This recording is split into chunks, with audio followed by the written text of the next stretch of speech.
Միացյալ Նահանգների եւ Ռուսաստանի նախագահները շուտով կհանդիպեն Բուդապեշտում։ Դոնալդ Թրամփն ու Վլադիմիր Պուտինը երեկ այս մասին պայմանավորվել են ավելի քան 2 ժամ տևած հեռախոսազրույցի ժամանակ, որը տեղի է ունեցել ռուսական կողմի նախաձեռնությամբ։ Սա օգոստոսին Ալյասկայի հանդիպումից հետո առաջնորդների առաջին շփումն է եւ տեղի է ունեցել Վաշինգտոն Ուկրաինայի նախագահի այցից մեկ օր առաջ, որի ընթացքում Վլադիմիր Զելենսկին կհանդիպի Թրամփի հետ եւ ակնկալվում է, որ կքննարկի նաեւ Կիևին Թոմահոք հրթիռներ մատակարարելու հարցը, որոնցով Ուկրաինան կկարողանա հարվածել Ռուսաստանի խորքերին։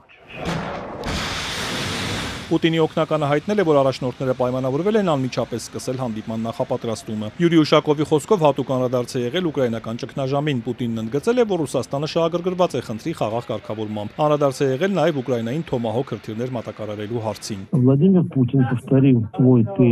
Վլադիմիր Պուտինը վերահաստատել է իր դիրքորոշումը, որ Թոմահոկերը չեն փոխի մարտադաշտում իրավիճակը, բայց զգալի վնաս կհասցնեն մեր երկրների հարաբերություններին, չհաշված խաղաղ կարգավորման հեռանկարին։ Не говоря уже о перспективах мирного регулирования. ԱՄՆ նախագահ սոցցանցում հայտնել է, որ զրույցը շատ արդյունավետ է եղել, մեծ առաջընթաց են գրանցել։ Ըստ նրա երկար խոսել են պատերազմի ավարտից հետո ռուս-ամերիկյան առևտրատնտեսական հարաբերությունների մասին։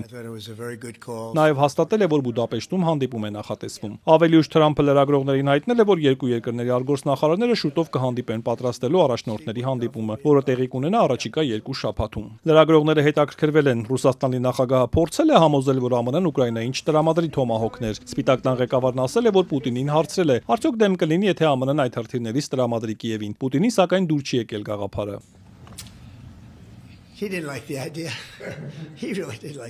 Նրան իսկապես դուր չեկավ այդ միտքը։ Թոմահոկը հարձակողական դաժան զենք է, այն աներևակալիորեն կործանարար զենք է։ Ոչ ոք չի ուզում, որ իրենց վրա Թոմահոկ հրթիռներ արձակեն։ Թրամփը նաև շեշտել է, ԱՄՆ-ն շատ ունի այս հրթիռներից, սակայն չի կարող սպառել ողջ պաշարը։ Դրանք մեզ նույնպես անհրաժեշտ են, ընդգծել է նա։ Կրեմլի խոսնակն ասել է, որ Պուտինը հստակ հայտնել է Ռուսաստանի դիրքորոշումը այդ հրթիռների հնարավոր վաճառքի վերաբերյալ։ Ըստ Դմիտրի Պեսկովի, այս պահին կհանդիպելու շուրջ նախագահների պատրաստակամությունը, իսկ մինչ այդ շատ աշխատանք կա անելու հանդիպումը պատրաստելու համար։ Հանդիպումը անշուշտ կարող է տեղի ունենալ 2 շաբաթվա ընթացքում կամ մի փոքր ավելի ուշ, կա ընդհանուր փոխըմբռնում, որ այն չպետք է հետաձգվի։ Հունգարիայի վարչապետը խոսել է Թրամփի եւ Պուտինի հետ։ Վիկտոր Օրբանն ասել է, որ հանդիպման նախապատրաստումն ընթանում է ողջ թափով, ապա հավելել, որ Բուդապեշտը լավ վայր է հանդիպման համար։ Օրբանը նաև հայտարարել է, Եվրոպան այս պատերազմի հարցում սխալ մոտեցում ունի եւ կոչ է արել աջակցել Թրամփին կարգավորելու հակամարտությունը։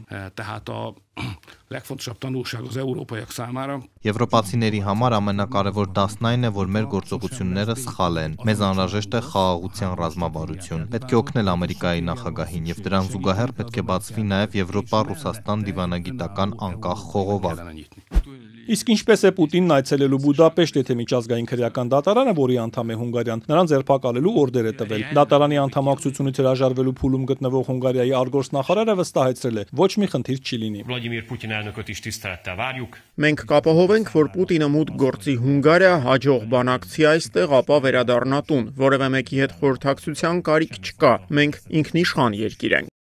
Հունգարիա հասնելու համար Պուտինի ինքնաթիռը պետք է մի քանի երկրի օդային տարածքով անցնի։ ԵՄ-ից ասել են, որ առանձին երկրները կարող են թռիչքի թույլտվություն տալ, իսկ Պուտինի դեմ պատժամիջոցները չեն ենթադրում ճանապարհորդելու հատուկ արգելք։ ԵՄ-ից նաև ողջունել են հանդիպումը, եթե այն խաղաղություն կբերի։ Այս ֆոնին Վլադիմիր Զելենսկին արդեն ժամանել է Վաշինգտոն, հանդիպել էներգետիկայի նախարարության, պաշտպանության ոլորտի Raytheon եւ Lockheed Martin ընկերությունների ներկայացուցիչների հետ։ Այցից առաջ նա ասել էր, որ այս ընկերությունների հետ համագործակցությունը կարող է ամրապնդել Ուկրաինայի պաշտպանությունը։ Վաշինգտոնում Զելենսկին կքննարկի նաև հակաօդային պաշտպանության լրացուցիչ համակարգերի մատակարարման հարցը։ Այս ընթացքում ռուսական զինուժը հարվածել է Խերսոնին, Կրիվոյ Ռոգին եւ այլ շրջանների, հայտարարել, որ եւս 3 բնակավայր է վերցրել։ Զելենսկին հայտարարել է, որ ռուսները համակարգային ահաբեկչություն են իրականացնում Ուկրաինայի էներգետիկ ոլորտի դեմ։ Ուկրաինական զինուժն էլ հարվածել է Սոչիին եւ այլ բնակավայրերի։ Ռուսական մի շարք օդանավականներ սահմանափակումներով են աշխատում։